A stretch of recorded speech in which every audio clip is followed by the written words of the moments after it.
Voilà. Josué 1, verset 7. Fortifie-toi seulement et aie bon courage en agissant fidèlement selon toute la loi que Moïse, mon serviteur, t'a prescrite. Ne t'attends ni à droite ni à gauche, afin de réussir dans tout ce que tu entreprendras. Amen. Béni. Père, je maudis tout sommeil, je maudis toute distraction, je maudis toute dispersion mentale. Au nom puissant de Jésus, remplis maintenant tes enfants. Au nom de Jésus. Amen. C'est développer, le thème c'est développer l'esprit de courage. Dis à ton voisin, développe l'esprit de courage. Amen. Josué était à côté de Moïse qui avait sorti le peuple de Dieu de l'Égypte. Et Moïse, en cours de chemin, avait fait une faute. Donc Dieu lui a dit, tu vas simplement voir Canaan, mais tu ne vas pas entrer à Canaan. Mais celui qui va te remplacer s'appelle Josué. Et c'est Josué et Caleb qui sont allés visiter Canaan avec 10 autres personnes qui ont été les deux à entrer à Canaan. Mais en entrant à Canaan, Dieu va dire à Josué, fortifie-toi et aie bon courage et agis selon ma loi. C'est alors que tu vas réussir dans tout ce que tu vas entreprendre. Cette parole t'est adressée également ce matin. Fortifie-toi et aie bon courage. Parce que ton Dieu est avec toi. Parce que tout ce que tu vas faire va réussir. Parce que Dieu a dit qu'il a pour toi des projets de bonheur et non des malheurs. Alors ne sois pas découragé. Voilà pourquoi Dieu m'a mis ce thème. Que à cause du manque de courage, le cimetière est l'endroit le plus riche de la terre. Parce que c'est au cimetière qu'on va trouver des projets qui n'ont jamais vu le jour. C'est au cimetière qu'on va trouver des gens qui deviennent des grands directeurs et qui n'ont jamais été directeurs. C'est au cimetière qu'on va trouver des grands pasteurs qui n'ont jamais été grands pasteurs. C'est au cimetière qu'on va trouver des gens qui étaient des propriétaires immobiliers qui ne l'ont jamais été. Parce qu'au cimetière, on trouve beaucoup de personnes qui avaient des projets, mais qui ne les accomplissent pas. Et cela n'est pas ta portion au nom de Jésus. Amen. Et j'ai défini que le courage, c'est l'esprit qui permet à quelqu'un de faire face au danger ou à l'adversité avec une résolution, avec une ferme résolution. Quelqu'un dont on dit qu'il est courageux, ça veut dire qu'il y a des problèmes, il y a de l'adversité, mais il fait face à cela. Il est déterminé. Malgré qu'il voit les situations contraires, il ne s'assoit pas. Il n'est pas abattu. Alors, qu'est-ce qui se passe au milieu de nous aujourd'hui? Nous sommes abattus. On ne vient même plus à l'église. Aujourd'hui, regardez tous ces envies. Mais si on attend peur, pourquoi tu n'es pas venu? J'étais en train de me chercher. C'est difficile. Non, c'est la fin de l'année. Je suis en train de voir. J'avais un rendez-vous. Prends courage. Fortifie-toi. Quand on dit de se fortifier, c'est de te donner la force. Et qu'est-ce qui peut te donner la force? C'est la parole de Dieu. Parce que la parole de Dieu, c'est Dieu lui-même. Quand tu as Dieu avec toi, tu auras la force dans toutes sortes d'adversités. Chers frères, chères sœurs, ce matin, je ne connais pas ta condition, mais je sais que quand Dieu envoie un message, c'est parce que son peuple est dans la situation. Amen. Ce matin, ne regarde pas les choses qui sont autour de toi. C'est parce qu'on regarde les choses autour de nous que souvent on est découragé. Jésus était dans la barque. Et aujourd'hui, Jésus est dans la barque avec toi. La barque, c'est ton cœur. Jésus est là avec toi. Il a dit, je suis avec toi tous les jours. Tous les jours, mais tu ne prends pas conscience. Tu regardes ta situation. Tu te demandes, Comment je vais acheter les habits des enfants? Comment je vais acheter les chaussures? Comment je vais faire ceci? Comment je vais faire cela? Comment moi-même je vais aller me boucler? Comment je vais me coiffer? Ce n'est pas l'essentiel. Jésus est là. Quand Jésus était dans la barque avec les disciples qui traversaient, alors il y a eu un vent contraire. Ils se sont levés et ils sont allés vers Jésus. Ne vois-tu pas que nous périssons? Et Jésus s'est levé et il a menacé la tempête. Jésus est avec toi. Jésus est dans ton cœur. Lève-toi avec lui. Réveille-le dans ton cœur. Et sache qu'il est là. Et prends courage. Parce que Jésus ne ment jamais. Jésus ne trompe jamais. Il ne trahit jamais. Alléluia. Le courage, c'est la bravoure. C'est quelqu'un qui est brave. Le courageux, c'est quelqu'un qui est vaillant. C'est quelqu'un qui est intrépide. Dans la Bible, on nous a montré, on connaît tous l'histoire de David face à Goliath. Pendant 40 jours, toute une armée. Je vais ramener ça à notre époque. Cette armée était constituée de commandos spécialement formés. Parce que dans une armée, il y a toujours une élite qui est formée. Vous savez, dans notre armée, il y a des élites qui sont formées dans toutes les armées du monde. Aux États-Unis, on les appelle les Navy Seals. Ils sont spécialement formés pour combattre dans l'eau, dans les airs et sur la terre. Et dans l'armée d'Israël, il y avait également des forces spéciales. Il y avait également les soldats. Il y avait ceux qui étaient vraiment entraînés. Mais pendant 40 jours, ils ont été intimidés par une seule personne. C'est comme ça qu'ils sont intimidés par la situation. Je ne sais pas le Goliath qui est devant toi qui t'intimide. Ce Goliath, c'est peut-être l'argent. Mais Dieu a dit qu'il a vaincu le monde et il a vaincu l'argent. Ne regarde pas l'argent comme un obstacle. Je ne sais pas quel est ton Goliath qui amène le découragement. Pour revenir à l'histoire de David, disons que pendant 40 jours, à cause d'une seule personne, ils ont regardé seulement comment il était. Il faisait à peu près 3 mètres de hauteur. Il est dit qu'il avait 6 doigts sur une seule main. Donc il avait 12 doigts au total sur les 2 mains et 12 également sur ses pieds. Et il est dit que quelqu'un portait ses armes. Parce que réellement ses armes étaient lourdes. Et il venait et il menaçait simplement. Il insultait le peuple de Dieu. Il insultait les gens. Bien-aimé, ce matin, la situation t'insulte. Tu es le peuple de Dieu. Prends conscience que tu es un enfant de Dieu. Que tu n'es pas n'importe qui. Que cette situation ne peut pas t'insulter impunément. Prends conscience de cela. Prends conscience que la pauvreté ne peut pas t'insulter. Prends conscience que le monde ne peut pas t'insulter. Prends conscience que la maladie ne peut pas t'insulter. N'aie pas peur. Le courageux, c'est l'homme qui est vaillant, c'est l'intrépide. Il a fallu David, qui était, n'est-ce pas, un surveillant de moutons, un berger. Et David qui était jeune, un enfant, parmi toute cette armée. Ses grands frères étaient au combat. Eux-mêmes, ils disaient à David qu'il était réellement orgueilleux de venir se promener sur le champ de bataille. David était venu pour donner de la nourriture. Ils disent à David, donne la nourriture et va-t'en. Parce que ici, ce n'est pas pour les enfants. Il n'y a pas d'enfant en Dieu. Quand tu es en Jésus, tu n'es plus un enfant. Parce que celui qui est en toi, quelle que soit ta petitesse ou ta hauteur, celui qui est en toi est plus grand que celui qui est dans le monde.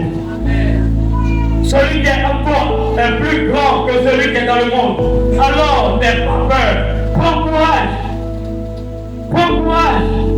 Ne sois pas découragé. Vous savez, nous sommes découragés par nos pensées. Nous sommes découragés par nos yeux.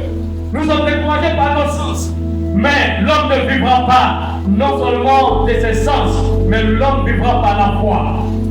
Il faut avoir les yeux de la foi. La confiance en Dieu est ce qui va te faire, va te permettre de triompher. Aie confiance en Dieu. même si la situation semble contraire. Est-ce que tu m'entends? Amen. Bien-aimé, le courage, c'est être intrépide. Pour réussir, il faut avoir tes yeux fixés sur Dieu et sur ton objectif. Voilà pourquoi j'avais dit dans Matthieu 11:12 que depuis le temps de Jean-Baptiste jusqu'à présent, le royaume des cieux est forcé et ce sont les violents qui s'en emparent. Il faut être violent. David, le courageux, était violent. On lui a donné des armes. Et il a dit que ces armes étaient trop lourdes pour lui. Il n'a pas combattu avec les armes humaines. Il a simplement pris 5 pieds. Il a pris au torrent. Il a pris 5 pieds. Et il avait une fronde, c'est-à-dire un lance-pierre. Seulement. Quelqu'un qui va aller combattre quelqu'un de 3 mètres, qui prend 5 pieds. Mais bien aimé, comme je l'avais prêché une fois, les 5 pieds sont la représentation de la grâce. Les 5 pieds sont réellement les 5 lettres qui sont dans le nom de Jésus. Les amis, il faudrait que vous preniez également la résolution d'aller en face du danger avec Jésus. Amen. Amen. Amen. C'est les violents qui s'emparent du royaume de Dieu. Il faut être violent. Il faut que tu sois violent. Si tu n'es pas violent, alors tu vas fuir. Quand David est venu, la première chose qui est sortie, il dit pourquoi on va réellement regarder quelqu'un qui est en train d'insulter le Dieu vivant. Et il va lui dire, tu viens contre moi avec la lance et le javelot, mais moi je viens contre toi avec l'esprit de l'Éternel, avec l'esprit de Dieu. Est-ce que tu as l'esprit de Dieu en toi? Certainement tu es découragé parce que tu ne prends pas la mesure de l'esprit de Dieu en toi. Voilà pourquoi, premièrement, aujourd'hui, ce que je vais développer, et ça sera le seul point que je vais développer, il faut, pour pouvoir avoir la victoire, il y a 2 ressources pour pouvoir réellement développer ton courage. La première ressource pour développer ton courage, c'est le Saint-Esprit. Pour développer ton courage, il faut être rempli et animé du Saint-Esprit. Amen. Éphésiens 3, verset 14 à 16 dit cela. Alors, pour ceux qui prennent note, Éphésiens 3, verset 14 à 16. Et je lis la parole de Dieu. À cause de cela, je fléchis les genoux devant le Père. Je dis toute famille dans les cieux et sur la terre tire son nom, afin qu'il vous donne, selon la richesse de sa gloire, d'être puissamment fortifié par son esprit dans l'homme intérieur. Écoutez-moi bien et écoutez bien ce que la Bible dit. À cause de cela, je fléchis les genoux devant le Père. Parce que tu es découragé, il faut fléchir les genoux devant Dieu. Ce n'est pas le temps de pleurer. Ce n'est pas le temps de regarder à gauche et à droite. Simplement, mets-toi à genoux dans ta maison. Mets-toi à genoux dans le lieu secret. Mets-toi à genoux devant Dieu. Fléchis les genoux devant le Père. Parce que tu tiens ton nom de ce Père-là. Il est écrit de qui toute famille dans les cieux et sur la terre tire son nom. Cela veut dire simplement que Dieu te connaît par ton nom. Il a dit à Jérémie, avant que tu puisses former dans le monde de ta mère, je te connais. Dieu te connaît, il sait qui tu es. Dieu sait qui tu es. Il faudrait que tu puisses vraiment savoir également qui est Dieu. Dieu connaît ton nom. La Bible dit que toutes les familles dans les cieux, c'est-à-dire les anges, Gabriel, les anges Michael et tous les anges dans les cieux, disent le nom de Dieu. Il a dit toutes les familles de la terre. Donc tu t'appelles famille Goli, famille Kwame, famille Mlei, pourquoi que cela, famille Guéhi et autres. Famille Lago, je ne sais, toutes les familles disent leur nom de Dieu du monde. Toutes les familles de la terre disent leur nom de Dieu. Donc tu dis dans le nom de Dieu. Dieu te connaît. Dieu connaît la situation que tu traverses. Alors ne te décourage pas. Il connaît ton nom. Il sait qui tu es. Il sait qu'est-ce que tu as. Il sait qu'est-ce que tu vas faire. Alléluia. Ne te décourage pas. Et pour continuer, l'apôtre m'a dit, afin qu'il vous donne, selon la richesse de sa gloire, d'être puissamment fortifié par son esprit dans l'homme intérieur. Le sujet de prière que tu dois avoir, c'est de demander à Dieu, viens en moi, fortifie-moi. Voici, je suis faible devant toi. Seigneur, regarde, je suis découragé. Seigneur, je n'en peux plus. Mais je dis mon nom de toi. Alors viens et fortifie mon intérieur. Parce que si ton intérieur n'est pas fortifié, ton extérieur va subir cela. Comment je le sais? Quelqu'un qui est découragé, il va rester couché dans son lit. Quelqu'un qui est découragé, il n'a même pas envie d'aller travailler. Quelqu'un qui est découragé, il est assis, il n'a pas envie de faire quoi que ce soit. Quelqu'un qui est découragé, qu'est-ce qu'il va dire? Que la mort vienne me prendre maintenant. Que la mort vienne me prendre. Là où je suis, je ne peux plus vivre. Je ne peux plus vivre. Parce que tu es découragé dans ton homme intérieur. La Bible dit ici qu'il faut demander à Dieu de mettre à genoux. Seigneur, fortifie mon être intérieur. Si tu sais parler en langue, c'est le temps de parler en langue. Ne demande pas quoi que ce soit. Commence à parler en langue. Commence à parler en langue. Voilà pourquoi il est important de demander le baptême dans le Saint-Esprit. Parce que ton être intérieur sera fortifié par cela. Bien-aimé, fortifie-toi ce matin dans l'être intérieur. Prends simplement courage. Donc la première manière de se fortifier par l'esprit, c'est de demander à Dieu de venir fortifier notre être intérieur. La deuxième manière, c'est Acte 1:8. Il dit, vous recevrez une puissance. Le Saint-Esprit survenant sur vous, et vous serez mes témoins à Jérusalem, dans toute la Judée, dans la Samarie, jusqu'aux extrémités de la terre. Demande à être rempli du Saint-Esprit. Demande à être rempli du Saint-Esprit. Est-ce que parmi vous, quels sont ceux qui ont prié, qui prient à la maison? Seigneur, remplis-moi du Saint-Esprit. Seigneur, remplis-moi de ton esprit. Seigneur, renouvelle ton esprit en moi. Seigneur, donne-moi d'être rempli de toi. Quels sont ceux qui prient comme ça? Levez la main. Il n'y en a pas beaucoup. Il faut que tu demandes d'être rempli du Saint-Esprit. À partir de maintenant, Saint-Esprit, viens en moi. Donne-moi d'être rempli de toi. Je veux déborder de ton esprit. Demandez cela. Ne demandez pas toujours, Seigneur, tu vois la situation. Seigneur, donne-moi ceci. Seigneur, donne-moi la situation. Non, ne demandez pas toujours cela. C'est bien de demander, c'est vrai, c'est bien. Mais demande la première chose que tu vas demander. Remplis-moi de ton esprit. Renouvelle-moi dans ton esprit. Seigneur, j'ai besoin de ton esprit. Seigneur, j'ai besoin de ton esprit. Alléluia. Voici la prière que tu dois faire.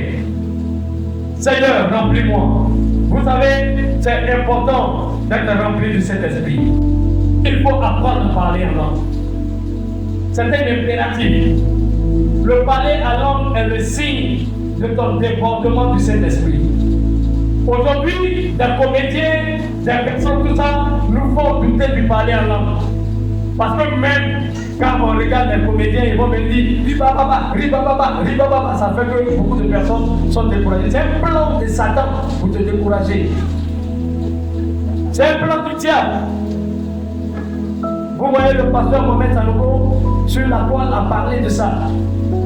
Et à sa suite, j'ai fait également un commentaire sur Facebook pour dire que les comédiens qui parlent, qui se moquent du Saint-Esprit, Dieu va les frapper. On ne se moque pas de l'Esprit de Dieu. Viens, tu peux avoir le Saint-Esprit à la maison. Ce n'est pas forcément à l'église. Tu peux être en train de prier. Et je vais vous dire, quand tu demandes, Dieu donne. Parce qu'il a dit qu'il va te donner cela. vas commencer à parler. Comment ça se passe? Tu vas d'abord recevoir les mots dans ton esprit. Et tu ouvres simplement la bouche. Le premier mot qui va venir s'appelle tac, tac, tac, tac, je ne sais pas quoi. Mais sache que quand tu reçois ce mot, ouvre simplement la bouche. Ouvre simplement la bouche. Vous savez, moi, pour être baptisé dans le Saint-Esprit, je n'ai pas eu, et ça c'est un témoignage, on était à Williamsville, et on avait eu une soirée de baptême dans le Saint-Esprit. Je n'ai pas, j'ai dit à mon voisin, qui était à côté de moi quand je me levais, on dit, bon, ceux qui veulent être baptisés dans le Saint-Esprit, venez. Et ceux qui sont baptisés ont commencé à prier en langue et imposer les mains. J'ai dit à mon voisin, bon, moi je m'en vais prendre mon baptême dans le Saint-Esprit et je vais parler en langue avant de réveiller. Les amis, j'étais convaincu, quand je me suis levé, j'ai commencé à parler en langue. Dès que je me suis levé, quand j'ai dit merci Seigneur, j'ai senti la langue commencer à ouvrir la bouche. C'était parti. J'ai commencé, je n'ai pas tremblé, je n'ai pas roulé à terre, je n'ai pas pleuré, je n'ai pas sauté. Mais cela a duré 24 heures. C'est-à-dire après la veillée, jusqu'au lendemain soir. Quand j'étais là seulement, ça venait, je parlais en langue, je parlais en langue, je parlais en langue, je parlais en langue. J'avais même du mal à fermer ma bouche. Tu peux le faire. Ce n'est pas extraordinaire. Au début, tu vas penser que ce sont tes propres pensées. Mais continue et tu verras. Tu peux aussi demander l'interprétation. Alléluia. Alléluia. Si tu n'as pas ces choses, il te sera difficile d'être puissant en Dieu. Il faut être puissant en Dieu. C'est par le Saint-Esprit. Quand tu es découragé, tu n'as pas de mots pour dire à Dieu. Tu commences à parler en langue. Tu commences à parler en langue. Parce que la Bible dit que celui qui parle en langue se fortifie. Fortifie-toi dans le Seigneur. Parle en langue. Demande le Saint-Esprit. Demande le remplissage du Saint-Esprit. Alléluia. Prie pour cela. Demande cela. Parce que le temps est là et c'est pour toi. Amen.